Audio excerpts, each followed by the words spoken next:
asiento. Gracias. Padre eterno, yo te doy gracias, Señor, por todas las personas que han venido esta noche. Gracias, Señor, por tu santa palabra, por la salvación que solo encontramos en ti, en nuestro Señor Jesucristo, que tú eres el dador de la vida, Dios mío. Y cuando nosotros llegamos a ti, nuestra vida, nuestro caminar en Cristo también está en tus manos, porque es un regalo de Dios, Señor, no es por obra humana, Señor, mi Dios. Estoy pidiendo que tu Santo Espíritu puede guiar esta instrucción esta noche. Bendíceme, Señor, mi Dios, bendice mis palabras, Señor, y este estudio, Dios mío, que puede también llegar a mi corazón y los corazones de cada uno de nosotros, y que nosotros podemos ser tocados con tu palabra.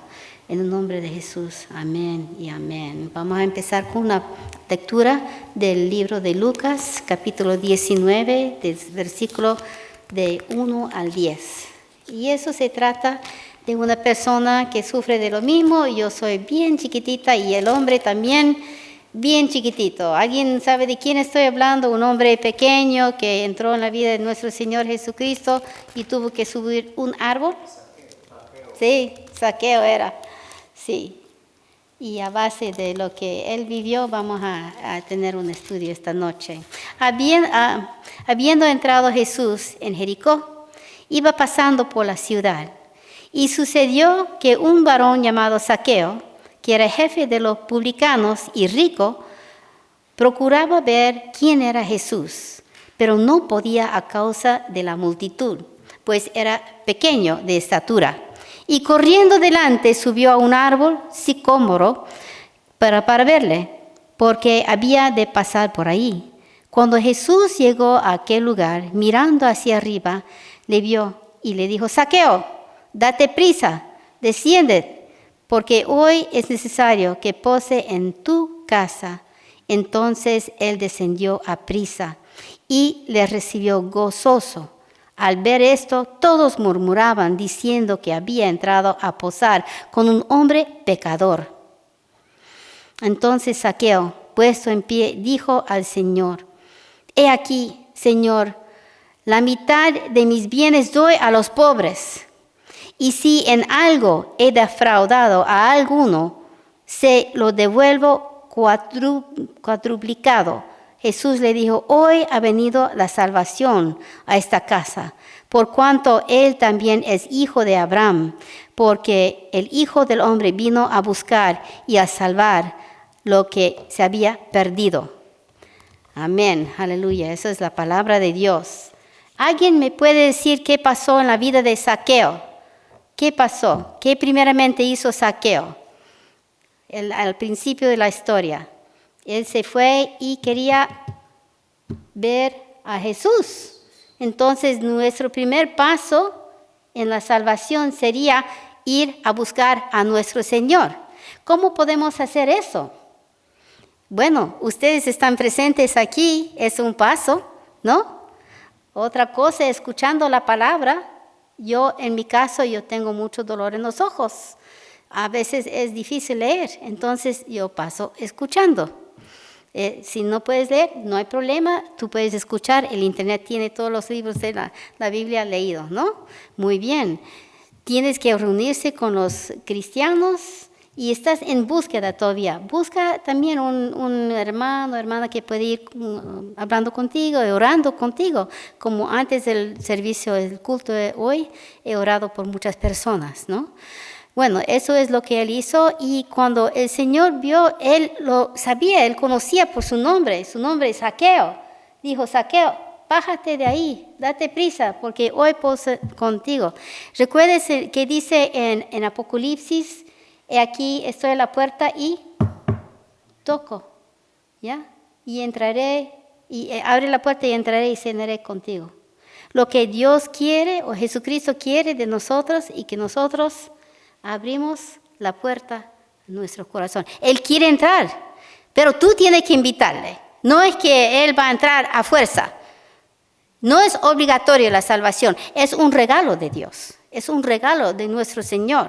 Pero tienes que dejarlo entrar. Tienes que invitarle. Tienes que, por favor, pase, Señor. Yo te invito a mi vida. Y Él quiere estar contigo, pero uno tiene que buscarlo primeramente, ¿no? ¿Y qué más? Cuando Zaqueo bajó de ahí, él hizo una declaración inmediatamente, porque ya había entrado, él sabía quién era un pecador. Todos lo reconocían así.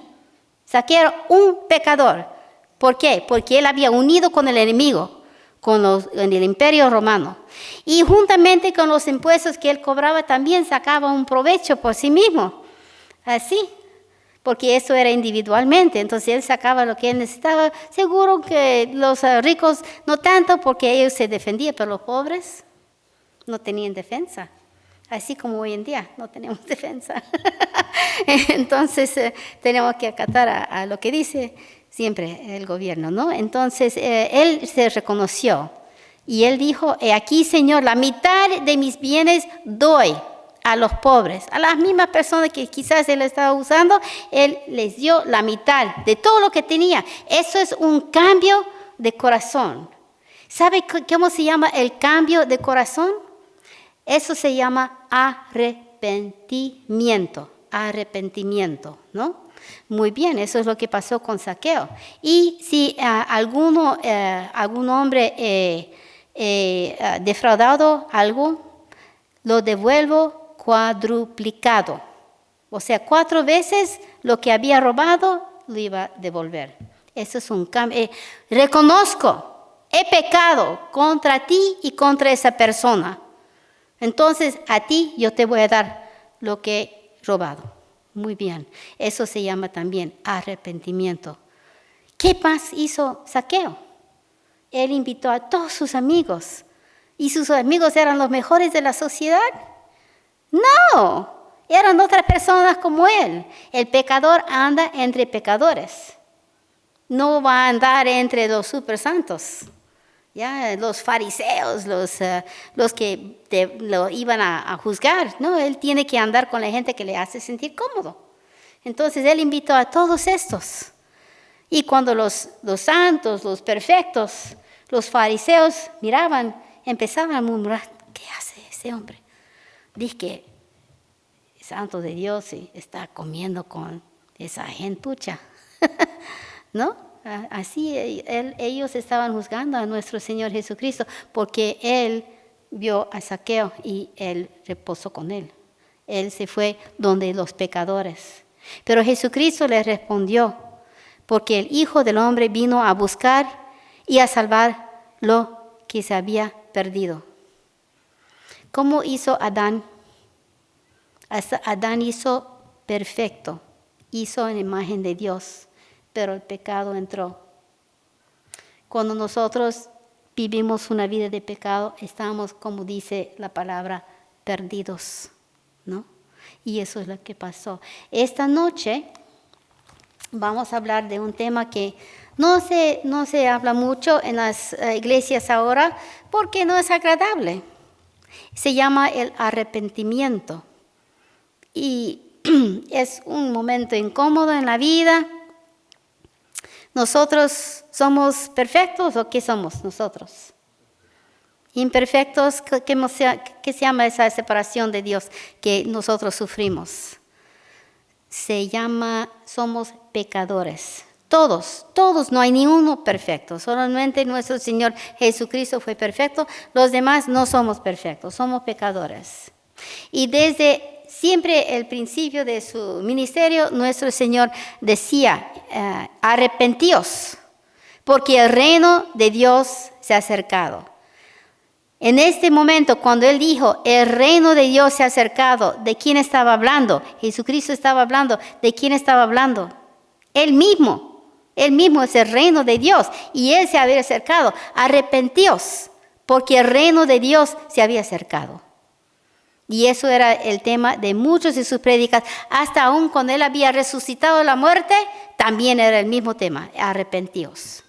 Tenemos que arrepentirnos de nuestros pecados. Porque ¿qué hace el pecado en nuestra vida? Nos separa de Dios. Nos separa de su presencia. Cuando nosotros hemos pecado, ¿tenemos ganas de venir a la iglesia a ver con nosotros santos? No, nos separamos. tenemos vergüenza, ¿sí o no? Cuando andamos mal, difícil de orar. Cuando andamos mal, difícil de concentrar en la palabra de Dios. Cuando andamos mal, no sentimos la presencia de nuestro Señor en nuestra vida. Hemos cerrado esa puerta. ¿Sí? Bueno, aquí dice en Lucas 5, 31 al 32, dice, respondiendo Jesús les dijo, los que están sanos no tienen necesidad de médico, sino los enfermos. No he venido a llamar a justos, sino a pecadores al arrepentimiento. ¿Sabe por qué él dijo eso? En Lucas 5 teníamos otro pecador que se llamaba Leví. Y él también era persona que cobraba los impuestos. Bueno, él también abrió su casa a nuestro Señor Jesucristo. Pero él dijo, eso es en respuesta a lo que decían los fariseos, ¿por qué coméis y bebéis con publicanos y pecadores en la fiesta de Leví? Y otro publicano que había llegado al arrepentimiento. Bueno, entonces, ¿cuáles son los pasos del arrepentimiento? 1, el arrepentimiento lleva a cambios de comportamiento. Y 2, el arrepentimiento lleva a que dejemos la vida en el pasado y seguimos a Cristo. Pero ese cambio de comportamiento, bueno, todos nosotros hemos visto en YouTube cosas así, poner la dieta, dejar la preocupación para poder dormir bien, tienen todo tipo de consejos. Eso es un cambio de comportamiento provocado por uno mismo. Pero el cambio de comportamiento que lleva en el arrepentimiento no tiene nada que ver con eso. Es obra del Espíritu Santo. Porque una vez que nosotros hemos arrepentido de verdad, hemos confesado nuestros pecados al Señor, hemos recibido su perdón, hemos sentido ese cambio en nuestra vida, las cosas del pasado ya no nos interesan. Más bien nos da asco. Es interesante. Muy bien.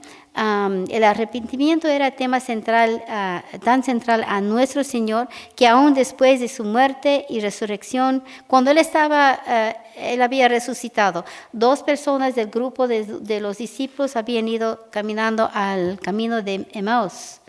Entonces en Lucas 24, de 46 a 47, y les dijo, así escrito está, y así fue necesario que el Cristo padeciese y resucitase de los muertos al tercer día, y que se predicase en su nombre el arrepentimiento y el perdón de pecados en todas las naciones, comenzando desde Jerusalén. Aún desde que Él murió, aún cuando Él estaba resucitado, una de las últimas palabras que Él decía a los seres humanos en persona, en carne, en vivo, era arrepentirse. Nosotros tenemos que estar en eso, en este cambio de vida en todo momento. Porque ¿quién puede decir desde que el momento que ha recibido nuestro Señor en su corazón que nunca jamás ha hecho nada malo? Nunca jamás ha caído. Yo no puedo decir eso. David, el amigo de Dios, tuvo su caída. ¿Ya? David, el amigo de Dios, cometió adulterio, mentira, asesinato. ¿Sí? Todos nosotros hemos tenido nuestras luchas, hemos tenido nuestros fallos. ¿Sí o no? ¿Hay alguien que no ha tenido un fallo desde se convirtió? No hay ni una sola mano. ¿Ya? Nosotros tenemos que estar en eso también, en todo momento, caminando y creciendo en el arrepentimiento. El gran revolucionario religioso Martín Lutero pasaba horas y horas en confesión, buscando toda imperfección. Entonces el sacerdote dijo, Martín, si algún momento de verdad cometes algo, llámame, ya estoy cansado. Pero él sentía mucho lamento por su manera de vivir, porque el peso de su pecado estaba sobre ellos, sobre él. Y a veces nosotros también queremos tomar ese peso de nosotros sobre nosotros el pecado. ¿Qué es el arrepentirse entonces? ¿Es simplemente confesando, simplemente llorando? No. El arrepentimiento es un elemento crítico de la conversión. La palabra original en el griego quiere decir entender o cambiar de opinión, ¿ya? Entonces, a veces nosotros necesitamos tener los ojos abiertos, ¿ya? Para entender qué es nuestro estado delante de Dios y cambiar nuestra opinión de qué es eso. Cuando está usado en la Biblia, la palabra arrepentimiento, siempre está diciendo que está hablando de un cambio de propósito en la vida. O sea, un rechazo del pecado o la vida antigua del pecado a una vida en Dios, en Cristo Jesús y a una vida para la salvación.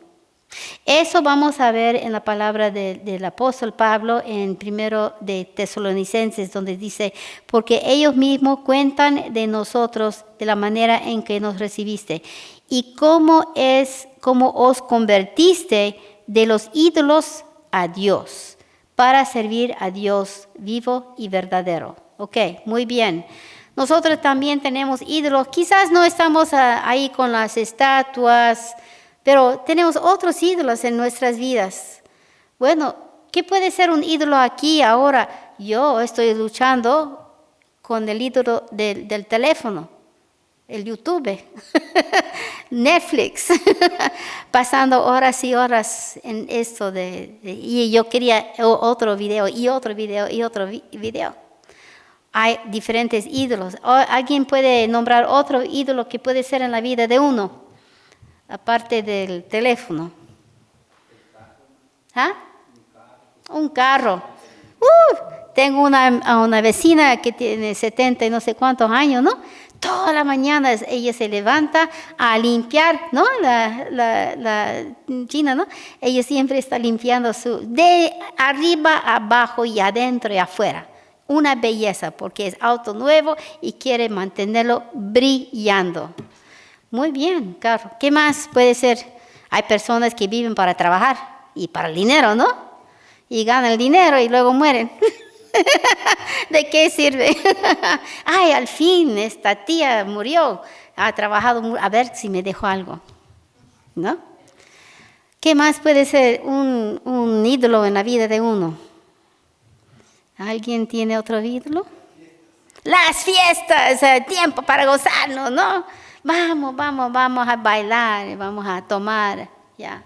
Vamos a hacer las cosas que deben, y ahí otras cosas pasan en las fiestas. Bueno, es bonito disfrutar el tiempo, pero no es más importante que nuestra relación con nuestro Señor. ¿Y qué pasa cuando nosotros caemos en pecado? ¿Qué pasa con nuestra relación? Hay una rotura. Ahí entra también la vergüenza, no quieren hablar con el Señor, no quieren venir a la iglesia, no quieren compartir con esa hermana y hermana aquí, no quieren orar, porque hay una separación. Los 3 elementos para demostrar un arrepentimiento. Bueno, primeramente, convertirse de los ídolos, o sea, dejando esas cosas. Pero no es porque uno está diciendo, ay, no voy a mirar el teléfono, voy a apagar el teléfono, lo voy a dejar en la cocina. Luego algo entra en la mente. Voy a solamente chequear esa cosita y luego lo voy a dejar.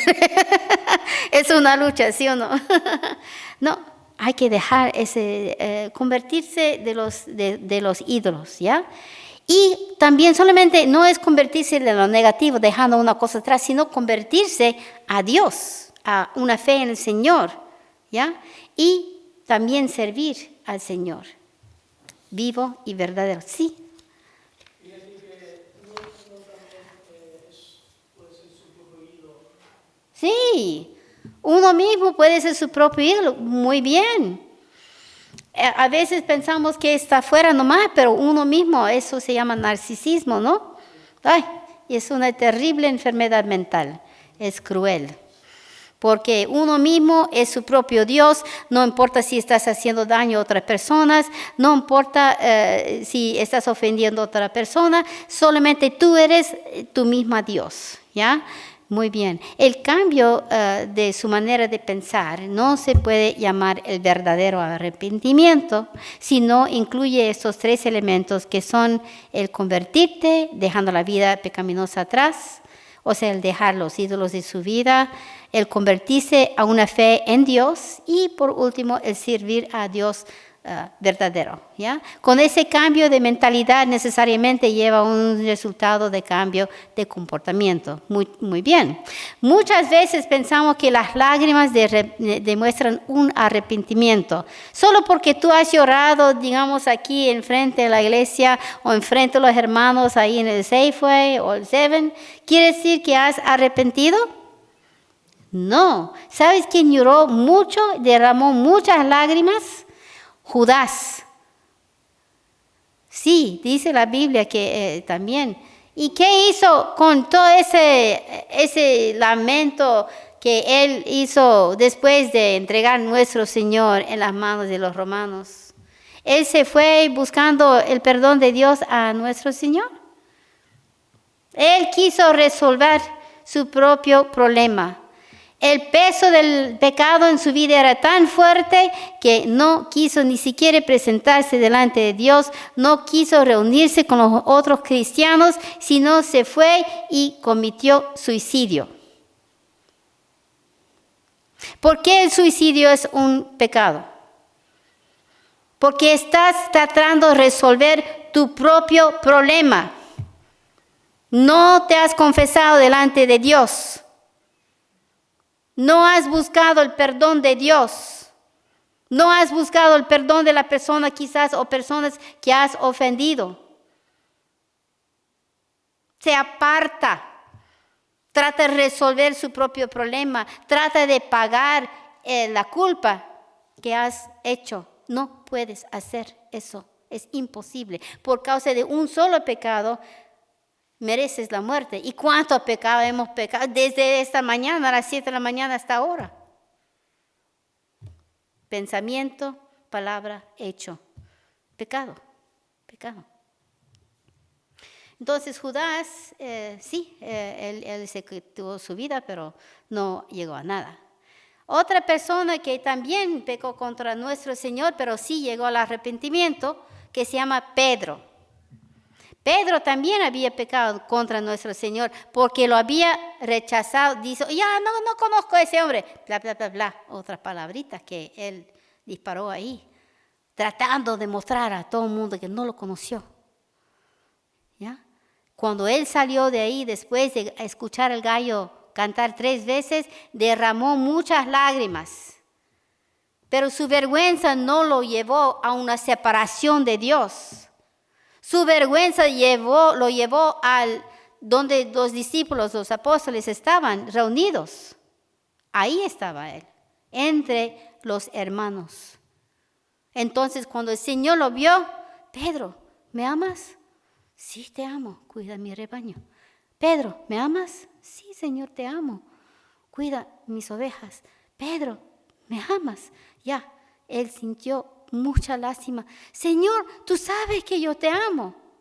Entonces cuida mi rebaño. ¿Por qué 3 veces? 3 veces lo había denunciado. 3 veces tenía que confesar su amor para nuestro Señor. ¿Y el Señor qué hizo con esa vida? ¿Arrepentido? Lo usó como el apóstol a su pueblo, a los judíos. Muy bien. Entonces, a la persona que ha cometido pecado, ha fallado una vez que ha sido un cristiano, así tiene que ser. Señor, yo he pecado contra el cielo y contra ti. Confesando, reconociendo. Eso duele.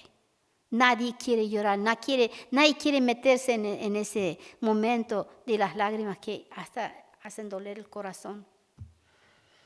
Pero así uno puede ir al Señor confesando y buscando ese perdón. Muy bien. El arrepentimiento tampoco es un acto humano, ¿no? Como todo elemento de la redención es un don o un regalo de Dios. Lo más importante es entender que cuando hay una llamada al arrepentimiento, no es previo a la salvación. O sea, no es que tú vas a tratar de poner tu vida en línea para que puedas llegar a una fe en Jesucristo. No es así el orden, ¿ya? Tú no vas a poner tu fe o tu vida en orden antes de llegar al Señor. Primeramente, bueno, Leví estaba ahí, Zaqueo estaba en el árbol, solamente se presentó delante de Dios y llegó el arrepentimiento y a través de sus hechos ya sabemos que de verdad fue un arrepentimiento, ¿ya? Más bien es un mandamiento a reconocer el desorden en su vida y odiarlo, para que puedas dar tu espalda al desorden en tu vida. Muy bien, cuando yo recibí al Señor no estaba andando muy bien, que digamos, y tuve que reconocer mi pecado y pedir perdón, muchas lágrimas, mucha vergüenza. Yo estaba en Bolivia en 88, 87, 88, y agarré el auto de mi excuñada y empecé a manejar. Yo no sabía manejar en Bolivia, es diferente. En esos tiempos no había paros, entonces era el que tocaba el bocino, primeramente antes de llegar a la esquina tenía derecho de pasar. ¡Qué susto! Pero llegué enfrente de una iglesia y yo paré ahí. Y decía templo, yo pensé que era como algo malo, templo, ¿no? Entré, que se llama culto, y para los de habla inglés, cult es otra cosa que no queremos. Me quedé ahí en la puerta, quería escapar y dos hermanas me agarraron de las manos y me llevaron adelante. Nunca voy a olvidar el amor de esas dos hermanas. Me alcanzaron cuando yo quería escaparme. El Señor cambió mi vida esta noche. Entonces uno tiene que ir buscando al Señor. El arrepentimiento no es simplemente una actividad mental. El arrepentimiento genuino involucra el intelecto, las emociones y la voluntad. Intelectualmente, o sea, eso quiere decir en nuestro conocimiento, comienza con un reconocimiento del pecado y el entendimiento que somos pecadores y que el pecado es una ofensa delante de Dios y que somos personalmente responsables para nuestra culpa, lo que hizo Pedro y también Judas, ¿no? Además, el arrepentimiento que lleva a la salvación tiene que reconocer quién es Cristo, juntamente con un entendimiento de su derecho de gobernar nuestras vidas. Pedro lo hizo, Judas no lo hizo, él se escapó esa parte.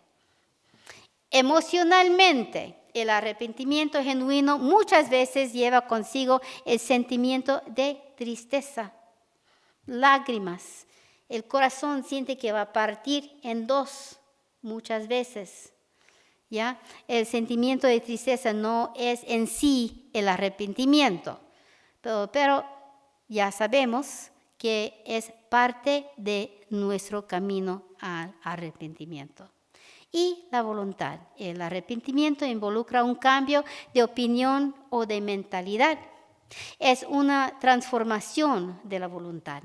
No es solamente un cambio de voluntad, sino constituye una determinación a abandonar la desobediencia obstinada, a hacer su propia voluntad y a rendirse a la voluntad de Cristo. Pero es solo cambiarse en el comportamiento, no es el verdadero arrepentimiento, sino que es el fruto del arrepentimiento, o sea, una síntoma del arrepentimiento. Para entender mejor eso, tendríamos que leer el libro de 1 de Juan, capítulos 2 y 3, lo que no tenemos el tiempo para eso. Pero en conclusión, el verdadero arrepentimiento cambia fundamentalmente el carácter de uno. No es un solo acto, el arrepentimiento que ocurre en la conversión comienza un proceso que dura toda la vida. Esta actitud continua y activa del arrepentimiento produce un espíritu de pobreza, luto y humildad que Jesús mencionó en las bienaventuranzas. Mateo 5, del 3 al 5, bienaventurados los pobres de espíritu, porque de ellos es el reino de los cielos. Bienaventurados los que lloran, porque ellos recibirán consolación. Bienaventurados los mansos, porque ellos recibirán la tierra por heredad. Y bienaventurados los que tienen hambre y sed de justicia, porque de ellos serán saciados. Dios le bendiga grandemente. Bendiciones. Amén.